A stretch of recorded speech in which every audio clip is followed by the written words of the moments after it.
Here we go, ladies and gentlemen. Deja vu. Today is September 26th. Right next to me, we have one and only Michael Chandler's cousin, Gunnar Summersett. Yeah, I think I gotta ride out that Michael Chandler thing for a while. Once I get my traction going, then I can be myself. But Yes. I'll take it for what it is. You know what I mean? Now, Gunnar, congratulations on your last win. Very, very good performance, and coming off like almost a year layoff with your injury. First fight back and perform well. How are you feeling right now? I'm feeling good. I think I'm always pretty critical of myself, so I always am looking at the mistakes I made, the improvements I could have had. But a win's a win. Next time, I'll be looking for a finish. I'm kind of tired of these decisions, but it's all good. I'll take it. Now, on your last fight, let's rewind a little bit. What would you do differently now? You're watching your fight, you're watching your video. How do you, credit yourself? Like, I should have done better on this and that. How you feel about your last performance? I think when it comes to the striking game plan, there wasn't really too much there. I think all I really was preparing myself for was fighting the southpaw. Mm-hmm. And once you're in there, the adrenaline's going. I had a couple, setups and ideas in mind, and I think I stuck with it, but it's a fight, so anything can happen, and we were all over the place, so it was a battle, but that's what I'm there for. So I'm always just looking to fight. Game plans are always good to have in the back of your head, but yeah, I'm just here to fight. That's all I want to do. Now, one thing I have to credit you on watching your last fight. Your conditioning was phenomenal. You do not get tired, and I think that's a big part of you winning the fight on your last one, because your opponent gassed out. Yeah. And you did not gas out, and that's what he's starting to fade away, and you starting to come overhand on top of it. Just get better and better as the fight goes on, So and then after the fight, Elias actually went to a surgery. Oh, now wow. It's his hand.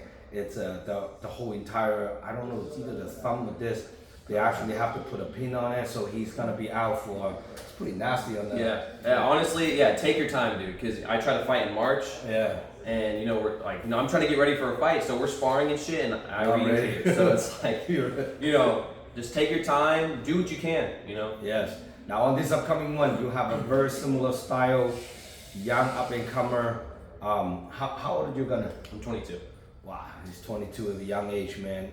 And then you're fighting a kid, I believe he's 23 or 24. Okay. You guys are very similar age, have a little bit of a high school wrestling background. Now on this upcoming fight, undefeated versus 2-1, 2-0.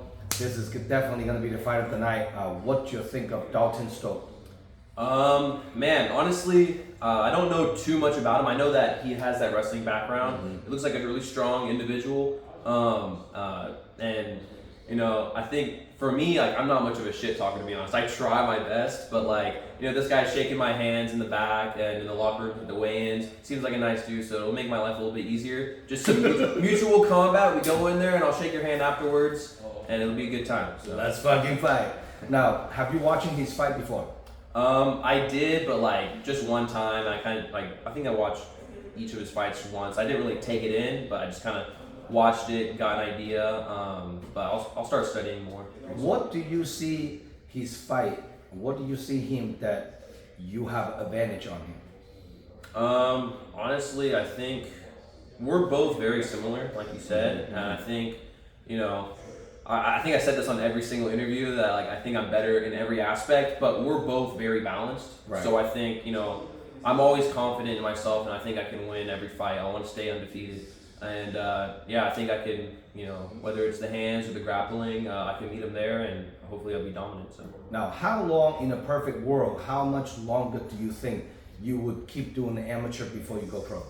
Honestly, I'm not too sure. I think there's really a small time frame for anyone's athletic prime, and to get into the professional realm, you still need, it's almost like restarting, because it's a whole new level of experience with other fighters you're facing. So honestly, I feel physically, maybe there's some skills I need to learn, some things I need to add to my resume or to just my arsenal. But at the same time, I think I just need to be in a good mental spot. So just more experience. I'm kind of playing it by ear.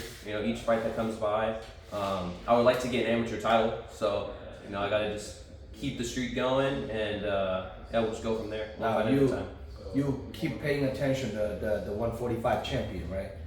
I don't even know who it is right now. I thought it was okay. Diaz. So it's Diaz still. Okay, Fernando he didn't Diaz. fight on the last card. Did he? No, he didn't Or fight no, on the last he's, card. he's the cage fighting series champ, right? Or is that No, is it the same? It's the same. Okay, Yeah, okay. yeah. So he actually is going to fight on this upcoming event. He's fighting the guy Jonathan something, I forgot his name, from RTC Recreation Training Center at Santa Rosa. He just coming off a win, and I believe he just beat God, I forgot who he beat. And he actually moved up to he didn't move up to Riga. But anyhow, you guys look in the Camel website. He is fighting against Fernando Diaz and defending the title for Fernando. So now, if you're coming off this win, you'll be 3-0, and then you'll be qualified to fight for the title because no shin guard. Yeah. No shin guards, 3-minute rounds. So he is the co-main event for the undercard. You definitely want to keep your eyes on. Oh, yeah. I think all 45ers should keep your eyes on Fernando Diaz. This will be kind of an interesting fight. So have you watching him fight before? Fernando Diaz? Yes. Yeah, he fought my training partner Ralph, and then I think I've seen like one or two of his other fights. Yeah, that's right. He fought Ralph. When Ralph that was his 145. debut. Yeah, it was his debut. Oh shit, I forgot about that. Oh, yeah. Fernando is a really well-rounded guy, and it's crazy. Like as young as he is, he's only 20 years old. He's really intelligent in the cage. Like I'm really surprised, like how he, conduct himself and then pick and choose, and definitely like you have to watch out for him. Yeah. And I know he's a purple belt on the ground. Good striking, good wrestling. The most important, impressive thing is the way how he makes it all together. So very, very talented guy, and definitely 145er in the Bay Area. Even the pros that have to keep your eyes on this kid. He's gonna be a problem in the future for a lot of 145er. Now, what will you do differently? How you train, prepare for this upcoming fight for Dalton? Honestly, I have a really good team with me, so just about everything is going to be the same, especially since I'm going to fight a guy as similar and as balanced as I am. I'm just keeping it the same. Once I start really studying the footage, I'll kind of come up with like a more solid game plan. But other than that, like I said, I'm just here to fight, and we're good to go. How do you prepare for your conditioning?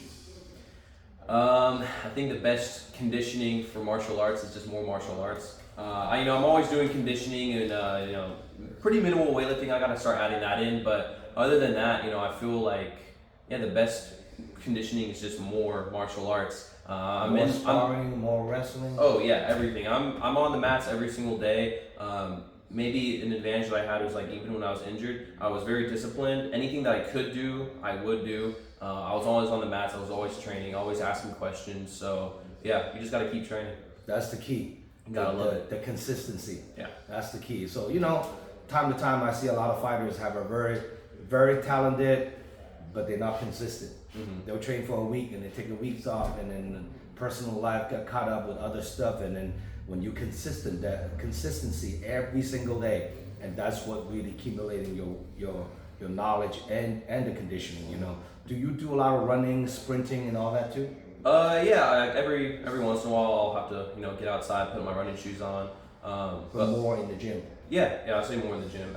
I think just because I'm still working, and there's only so much time I have in the day, and if there's any real free time, man, I'm in the bed, I'm knocked out. There's a whole lot going on, so it's like, even when I'm on the job, I wouldn't say it's cardio, but I'm still lifting stuff. I'm swinging a hammer. I'm doing my thing. So. And you do construction, right? Yeah. Yeah, that's a fuck, man. That's a physical work, 8 hour a day. What type of construction do you do? I do residential construction. Started building custom houses. Right now, we're just doing a lot of remodels and stuff like that, trying to stay busy. But yeah, mostly like carpentry heavy. But name it, I'll do it. Just about everything. And how many years have you been doing that? Basically about as long as I've been training. So about like 2.5 years or so. Now, at least with this job. Talk about Michael Chandler. What you think of Michael Chandler versus Charles Oliveira, number 2? Oh man, I think that's it's a good fight. It's gonna be an entertaining fight. I think that's a similarity that we have. Other than the looks, that we just fucking go in there and make a fun fight. I think an advantage that Chandler would have is his time off. You know when he's not training, he's still posted. Doing workouts and sparring. He's working every day, so I think he can develop a pretty good game plan just from his experience with Oliveira. But Oliveira has also fought him. They're going to do their research. So I'm honestly not too sure. Obviously, I got to root for my boy Chandler. So the only thing I can say is, if this is a 5-round fight. It is. And yes, I think it's a 5-round fight. And Chandler is always good in the beginning, first 3. Yeah. Right. If this fight went to like 4th and 5th round, that champion experience will start coming in. And then you see Charles is always like a distant fighter. I mean, he know how to pace himself and he doesn't get gassed out. Mm-hmm. So if the fight went to like more than 3 rounds, I would say most likely Charles will win the fight. Yeah.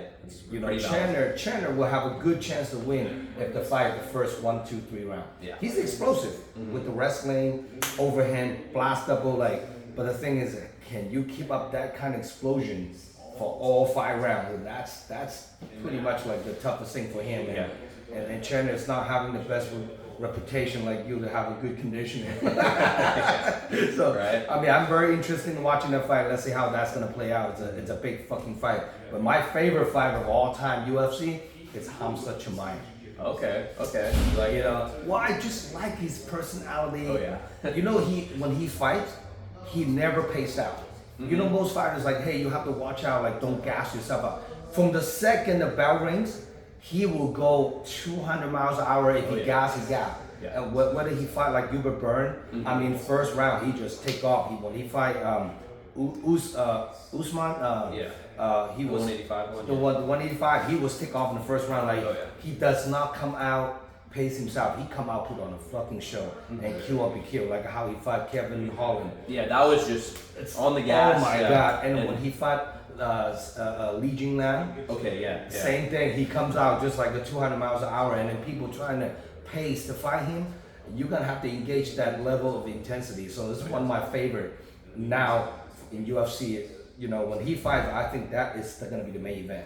What I mean? So okay, now let's go back to you. If people want to get a hold of you, buy a ticket, watching you fight, how can people contact you? Yeah, so I'm on Instagram, so Summersett_MMA. Also, you can come down to our gym, Half Gracie Pleasanton, or you can contact our gym, Half Gracie Pleasanton, for any tickets or any questions. You want to say hi? Any special loved one, training partner, coaches, sponsors, supporters that you want to shout out to? You all know who you are. Everyone at the gym, you guys are sacrificing your bodies, giving your words of wisdom. We appreciate it a lot. Everyone at home, my family, I love you all. And when it comes to sponsors, man, hit me up. I need a sponsorship, all right? So anyone. Sponsorship, help the nutrition, help the weight cut. Yeah. And by the way, your mom come up to me and say hi to me last time. Oh yeah. And I talked to your mom for a little bit. Like, my son, Gunnar. I'm like, you call him Michael Chandler. I'm like, yeah, that's your son. So you got the coolest mom, by the way. So I'm gonna see your mom again this time, right? Yeah, she'll be there. Cheering me on. Yeah, that's awesome. Now, what do you say to your opponent if you're watching this interview? Man, Dalton. Let's get ready for a fucking fight, dude. Just like every other one, I'm here to fucking go in there and scrap. You're a nice dude. On that last fight, you can't really see, but I gave him a little peace sign. He was commentating my fight. So I was like, "What's up, bro?" He's always saying hi. So it's like, for now, forget that shit. I'm gonna awkwardly give you a mean stare across the room, and just look at you all mean. But I'll shake your hand afterwards. We're gonna fight it out. It's gonna be fun, dude. Let's fucking go. All right. For more information about this upcoming fight card, November 9th at the Keys Art Pavilion. Making sure you guys stay tuned. Check out DragonHouseMMA.com. And this event's a live stream pay-per-view nationwide. So if you cannot make it, order your pay-per-view voucher. And please subscribe my YouTube channel. Follow me on Instagram. And DM me, guys, what's the next upcoming event after November 9th. We are putting on a professional grappling event. All super fight style, 20 to 25 fights. The studio, it's going to be in Stockton. It's been built right now as we speak. So we're looking at the first weekend of December, putting on a spectacular, high-level grappling submission only in California. So I'm Zhong signing out. Any last word you want to say to all the friends out there? I love you all, everyone. I love you so much. And let's put on a show. and come help support. And yeah, let's do it. November 9th. Signing out.